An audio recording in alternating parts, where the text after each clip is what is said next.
Hi எல்லோருக்கும் வணக்கம். எப்படி இருக்கிறீங்க எல்லாரும்? இன்றைக்கு நான் உங்களுக்கு நல்ல மொறுமொறுப்பான பக்கோடா எப்படி செய்கிறதுன்னு சொல்லி தான் இந்த வீடியோவில் காட்ட போகிறேன். இந்த பக்கோடா பார்த்திங்கன்னு சொன்னால் ஸ்ரீலங்காவில் ரொம்பவே ஃபேமஸான ஒரு ஸ்நாக். இது செய்கிறது ரொம்ப ரொம்ப ஈஸி தான். நல்ல குறைவான நேரத்திலேயே ஈஸியாக நாங்கள் வீட்டிலேயே செய்து கொள்ளலாம்.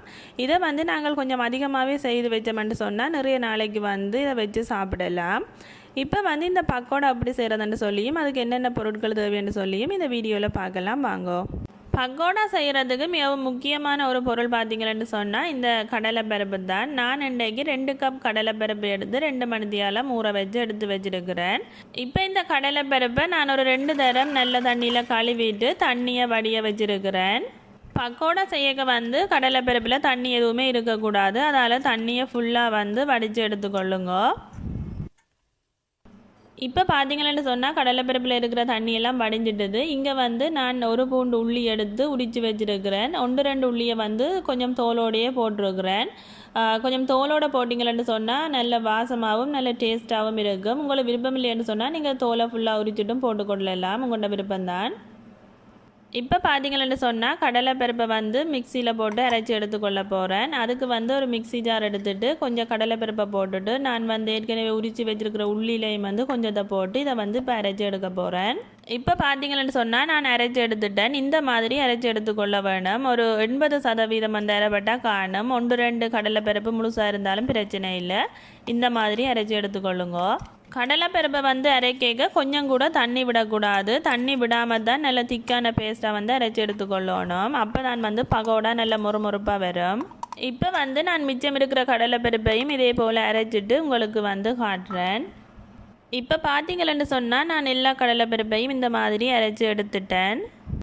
இப்போ நான் அரைச்ச இந்த கடலைப்பருப்போட 2 மேசக்கரண்டி சில்லி ஃப்ளேக்ஸ் சேர்த்துருக்கிறேன். உங்களுக்கு உரைப்பு குறைவாக வேணுமென்று சொன்னால் நீங்கள் குறைவாகவும் சேர்த்து கொள்ளலாம். அதோட ஒரு 3 செத்தல் மிளகாய் எடுத்து இந்த மாதிரி குட்டி குட்டியாக வெட்டி வச்சுருக்கிறேன். அதையும் இதோட சேர்த்துக்கொள்கிறேன். இது ஆப்ஷனல் தான், கட்டாயமண்டு இல்லை. அதோட ஒரு மேசக்கரண்டி பெருஞ்சீரகம் சேர்த்துருக்கிறேன். நீங்கள் செத்தல் மிளகாயை இந்த மாதிரி சின்ன சின்னனா வெட்டி சேர்த்திங்கன்னு சொன்னால் அது பகோடாவோட பொரிஞ்சு வரைக்க சாப்பிடும்போது நல்ல டேஸ்ட்டாக இருக்கும். அதுக்காண்டி தான் நான் அப்படி சேர்த்தேன். நான் இப்போ பார்த்தீங்களா கொஞ்சம் கருவேப்பிலை எடுத்து சின்ன சின்னனா வெட்டி சேர்த்துக்கொள்கிறேன்.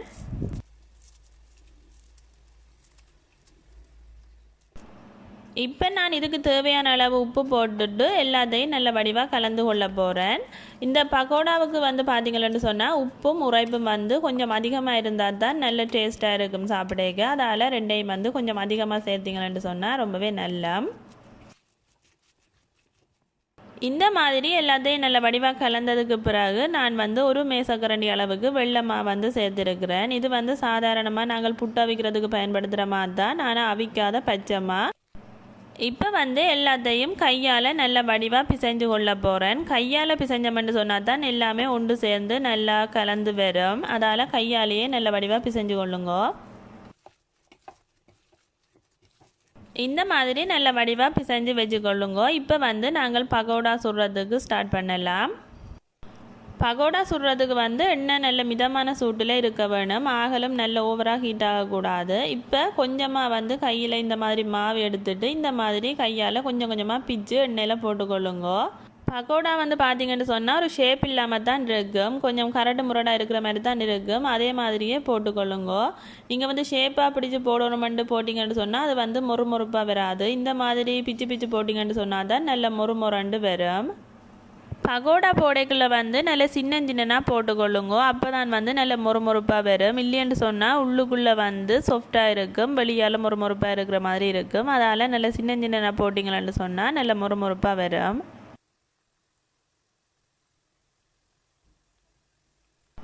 இந்த மாதிரி போட்டுட்டு ஒரு நிமிஷம் விட்டுட்டு அதுக்கு பிறகு கரண்டியால் மெல்லமாக கிளறி விட்டுக்கொள்ளுங்க. அப்போ தான் எல்லா பக்கமும் நல்லா பொரிஞ்சு வரும்.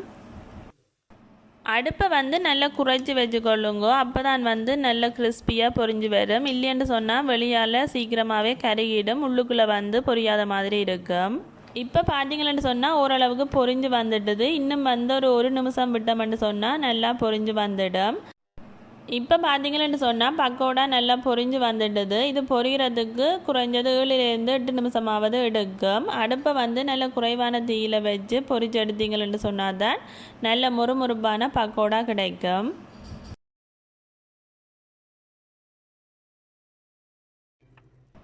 இப்போ இதே போல் இன்னும் ஒரு செட் பக்கோடா உங்களுக்கு பொரிச்சு காட்டுறேன்.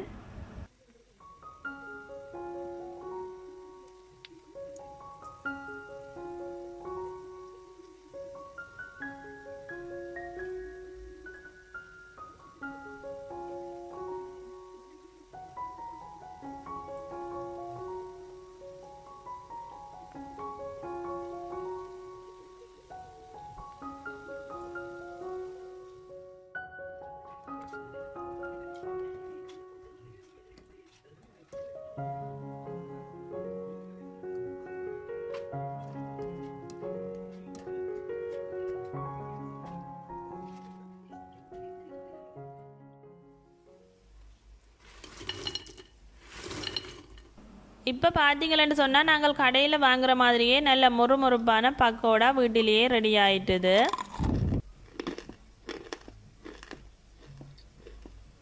சாப்பிடக்க வர சவுண்டை பார்த்தாலே உங்களுக்கு விளங்கி இருக்கும் இந்த பக்கோடா வந்து இவ்வளவு முறுமுறுப்பாக இருக்குதுண்டு. நீங்களும் இதே முறையில் வீட்டில் செய்து பாருங்க. ரொம்பவே வந்து ஈஸியாக செய்து கொள்ளலாம். நல்ல சுவையாகவும் இருக்கும். பின்னேரத்தில் தேத்தண்ணியோட சாப்பிட்றதுக்கு ரொம்பவே சூப்பராக இருக்கும். நீங்கள் இதை கொஞ்சம் அதிகமாக செய்து வச்சிங்களேன்னு சொன்னால் ஒரு போத்திலுக்க போட்டு பூட்டி வச்சுட்டிங்களேன்னா கிட்டத்தட்ட 1 மாதத்துக்கு மேலேயே வந்து இது கெட்டு போகாமல் இருக்கும். ஓகே ஃப்ரெண்ட்ஸ், இந்த வீடியோ உங்களுக்கு பிடிச்சிருக்குமென்னு நினைக்கிறேன். பிடிச்சிருந்துச்சுன்னு சொன்னால் லைக் பண்ணி ஷேர் பண்ணி விடுங்க. மீண்டும் வேறு ஒரு இன்ட்ரெஸ்டிங்கான யூஸ்ஃபுல்லான வீடியோவில் வந்து உங்களை சந்திக்கிறேன். பாய் பாய்.